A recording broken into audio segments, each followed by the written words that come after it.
At the end of part 4, we cut the hatches into the storage area of the couch and bed.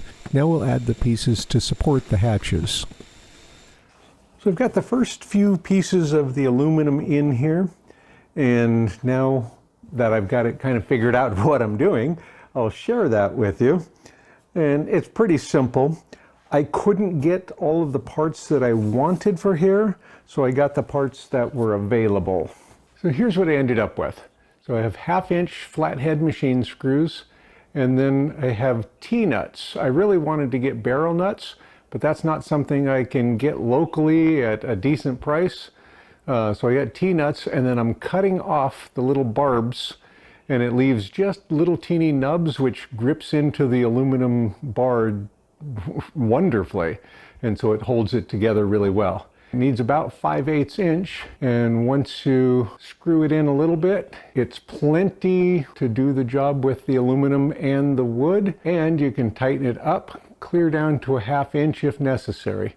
So it looks like it's going to work out pretty well. So now we'll get a few of these going and show you what I'm doing. So the opening is 8 by 12. And I've got these 12-inch aluminum bars. I've already pre-drilled these. I drilled the one, measured it and drilled it, and then stacked them one on top of the other and drilled through the same holes so I could have it pretty close to the same on each of them. Now, I've got this little scrap with some marks on it so that I can mark each of the sets the same. So go ahead and get both of these marked up. And I've already have mapped out the other pieces that are going to go at the ends, but I'm going to get all of the long sides first. So with this, I've got these little dotted lines here, and then solid lines that represent the actual bar. The dotted lines represent this opening this direction. So I can just kind of line up the little dotted line, top and bottom, and put a mark where the outside of the aluminum piece is. By doing this, they'll be parallel.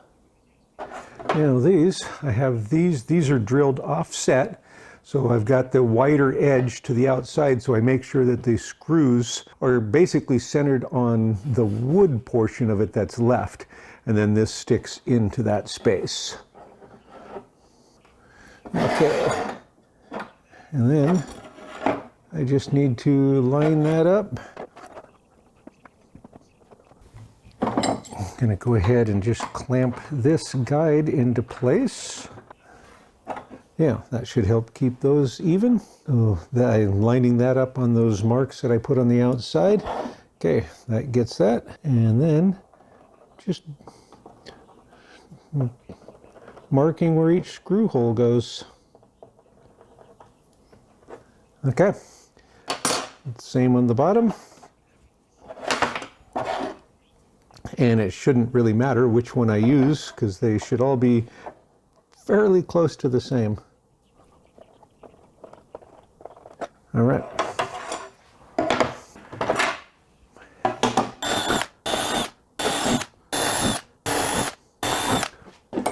With those holes, I can just put a drill bit through it, and that will line the first one up. Okay, oops.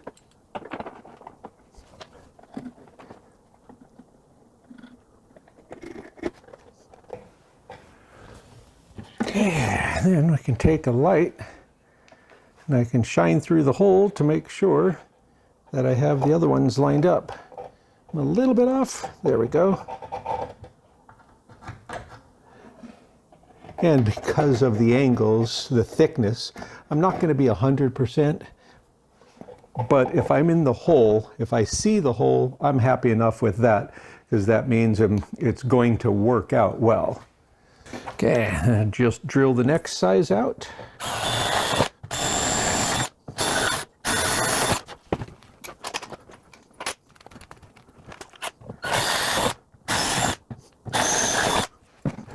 So this is the 1/4 inch, that's the full size.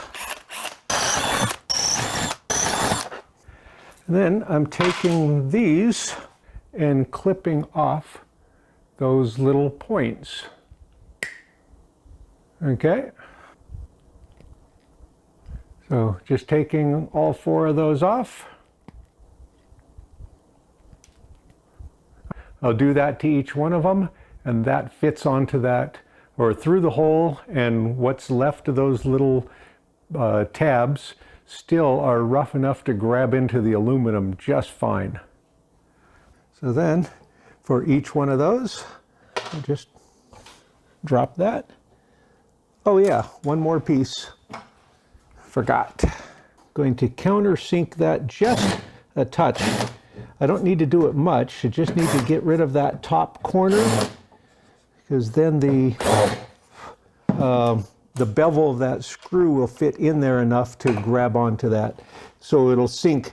Otherwise, it wants to stay up here too high and not go together. So this way it will fit. Okay, and then I'm just tightening it enough to pull that head below the surface of the ply. And as soon as I get a couple of those, then I can go on to the next one.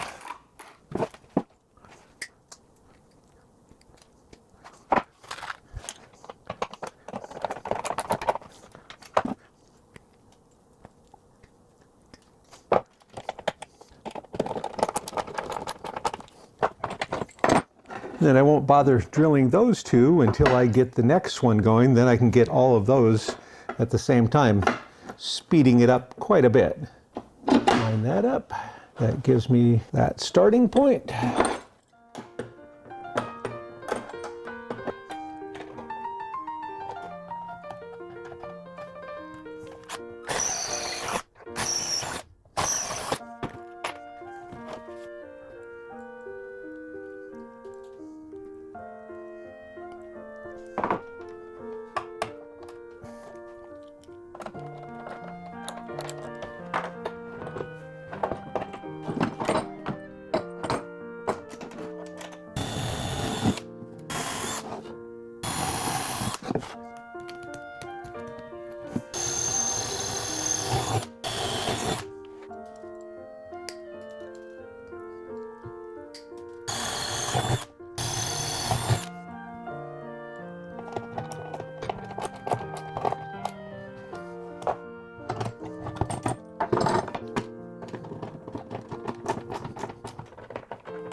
So now we'll work on the end ones.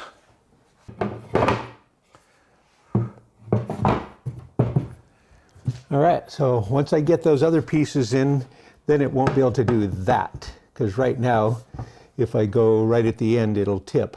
But I'll be adding pieces under there, and those will be quite solid. This top layer that doesn't flip over, I don't have to do probably anything more than just set them in there. These I need to do something to hold them in place when we flip them over. A hinge and a latch, a couple of latches, very strong magnets. I'm not real sure. We'll figure that out next. But that's looking really nice. So next, I need to cut these off and then cut out that little corner. And I should be able to do that just on the regular chop saw and stuff. It's aluminum. They go right through that just fine with carbide blades. So here's the pieces that are going to be the short sides. So I cut them as a whole stack. I just left them clamped together and cut it to length, and then cut the little step in there. And that should match up with the pieces that are already in there, because they need to fit in there so that this comes out into that gap.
All right, so I have the hatches on there.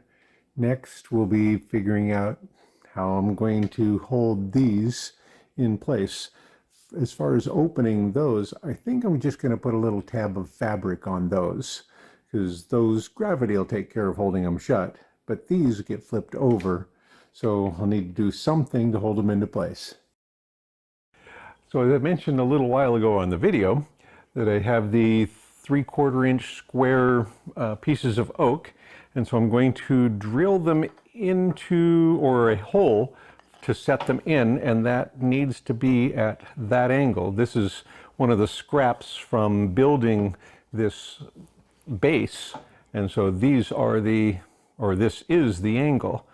So my plan is to drill a hole centered where this is going to go, and it'll be a 3/4 inch hole, and then we'll square that off with some hand tools, and we should be able to slide that in right along that face of the bottom portion, and that will slide out and support this when we need to use it for the head part. I'm going to center it at that spot, and I'm just going to put the point in first, and then I can figure the angle.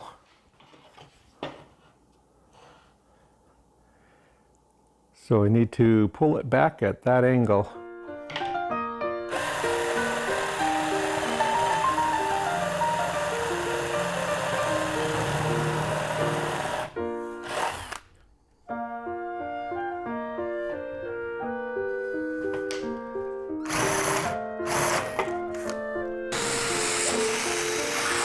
Now, need to carve that out just a little bit and have that fit.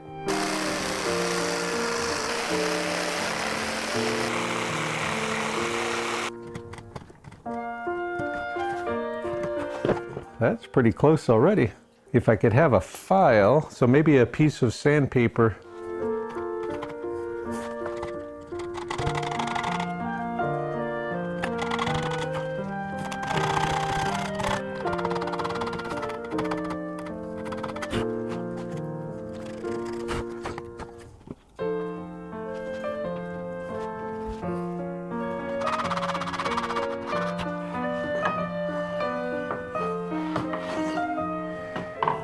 Okay, so 3 more of those. The middle 2 have to be at an angle so that it misses, it'll be at a double angle. Let's see if I can show that real quick, because I'm not going to do that today because it's late. So this one needs to be at this angle and at the same time this angle. So a compound angle to go through there, except for I've got that backwards. It'll be at this angle, yeah. So this angle and this angle so that it misses the hatch hardware underneath here.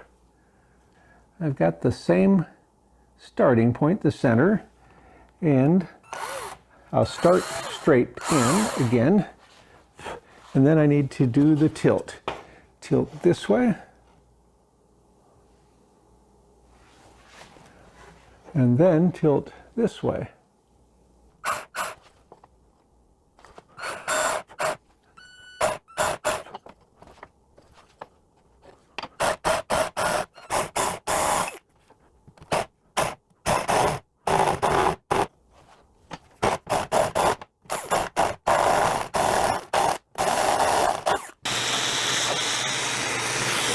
I gotta hack that into there at that angle.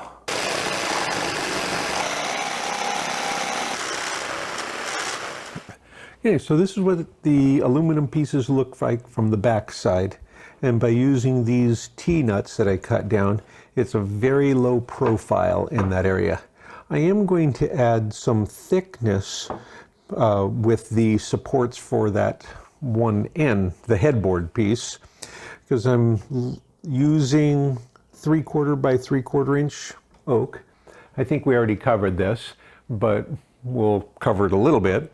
So this is the position that I want them in, and then they will slide out to support the little headboard piece.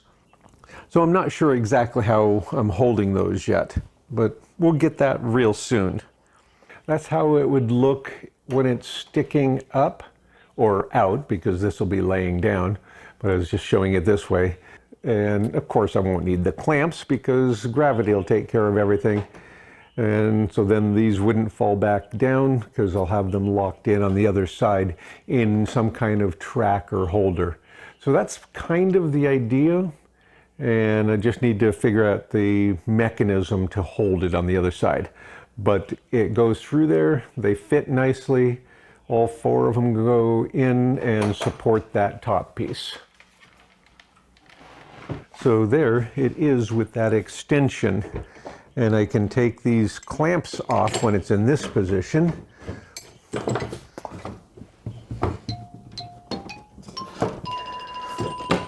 Okay. And then, so there's the supports, and they would just be sitting here, slide them in, have it stop there, and have stops at each end, and then it would be pulled out the amount, and it would stop at that position, and of course then that would hold it out there. And then I don't know what I would do to make sure that it can't slide when it's in use. You know, maybe add a magnet to it, because that would be pretty simple. I could add a magnet to here and here, or a magnet on one side and a metal plate, and then it just kind of locks in there so it doesn't slide away. So that's the plan. And then the other change that I made, so I think I mentioned I was going to do this.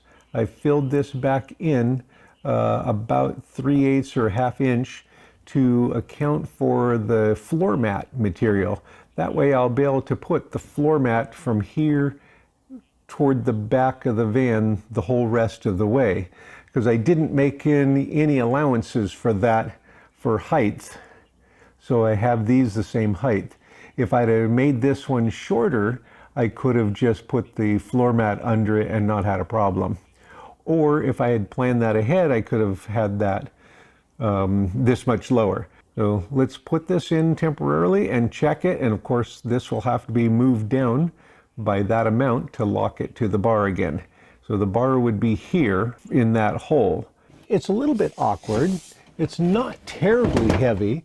I don't know what it weighs yet because I haven't gotten that far to weighing it. I just am taping this headboard piece into place, or head extension, pillow extension. I don't know what I'd call this thing.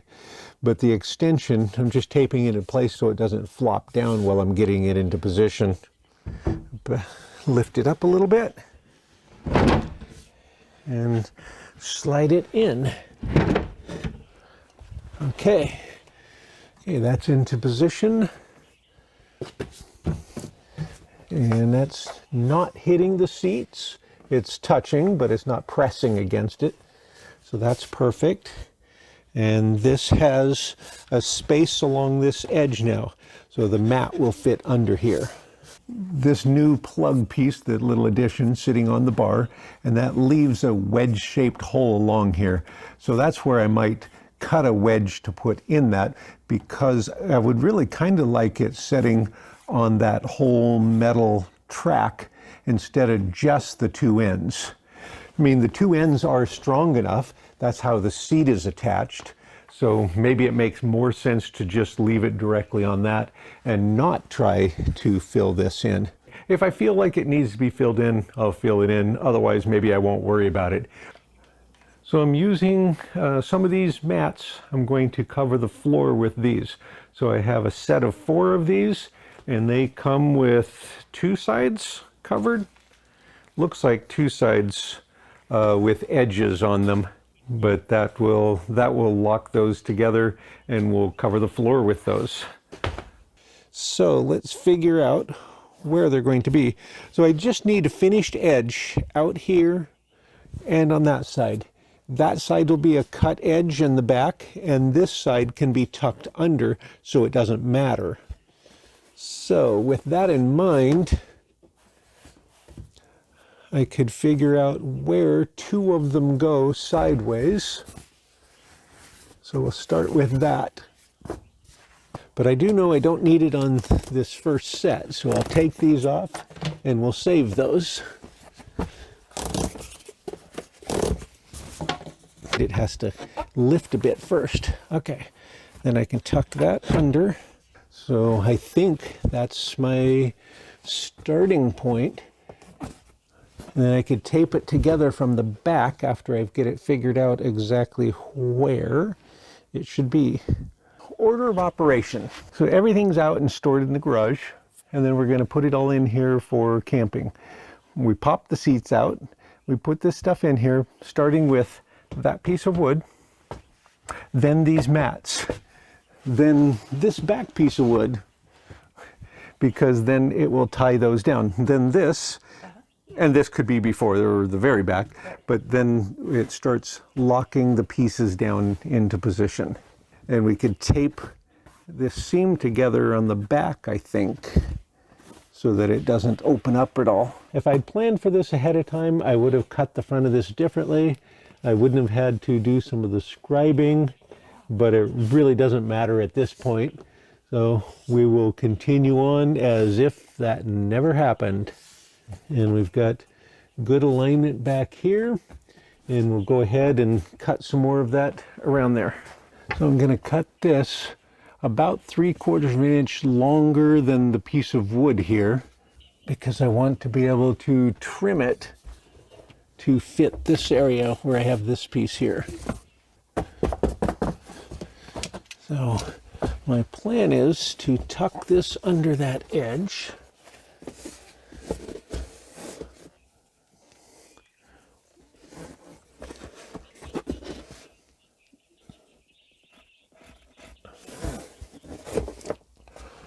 And that goes to here.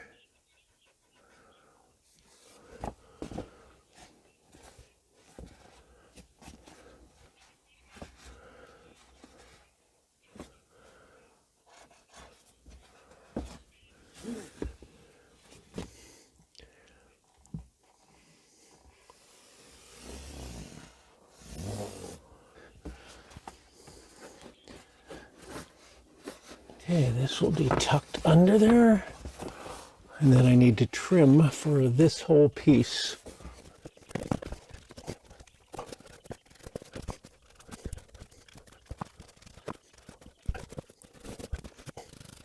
Yeah, so I'm going to cut that out, and that will tuck in against there.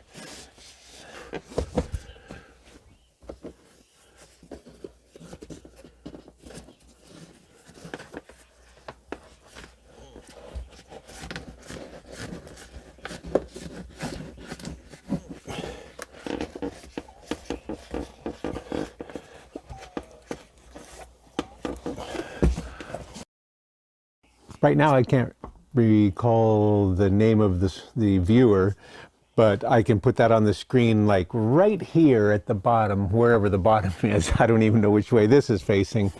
But they brought up the fact that the crank down for the spare tire is inside here, and the question is, would I be able to access it from the hatch?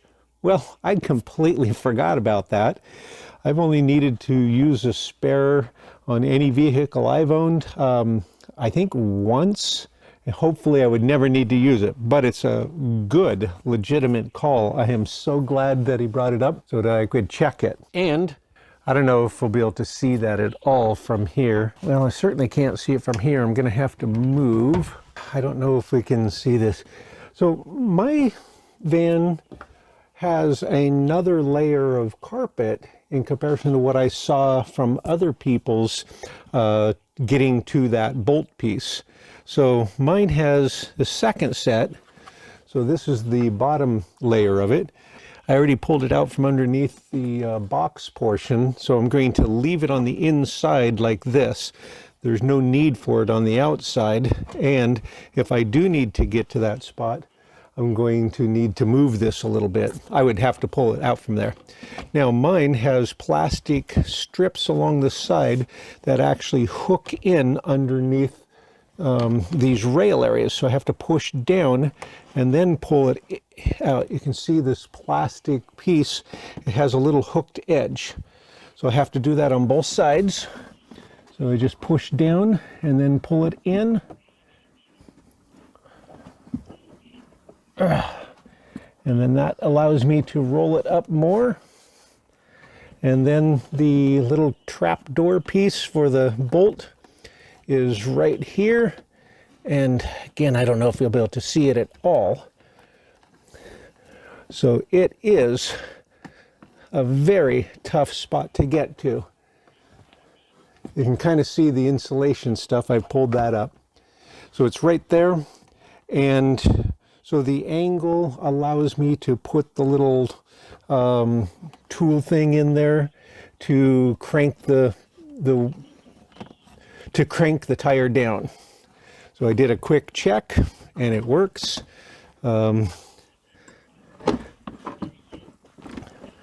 So I'm sure grateful that that the viewer asked about it. Again, I can put the name across here because I don't remember who it was right now. But that'll sure make it easier by leaving that carpet rolled in this position. Yeah, to leave it rolled inside here instead of tucking it underneath. That'll make it easier to get to if it ever has to happen. You know, hopefully, of course. I mean, I'm sure everybody assumes or hopes that they never have to deal with it. But I would just have to remove whatever I have stored in this particular spot, roll that up, and I can get to it. So, yeah, I was real happy to see that. Now, I'm going to see if I can get the pieces for those attached now. Well, these I don't have to do anything. In fact, these, the only reason I need anything is just so I can use it as a handle. So,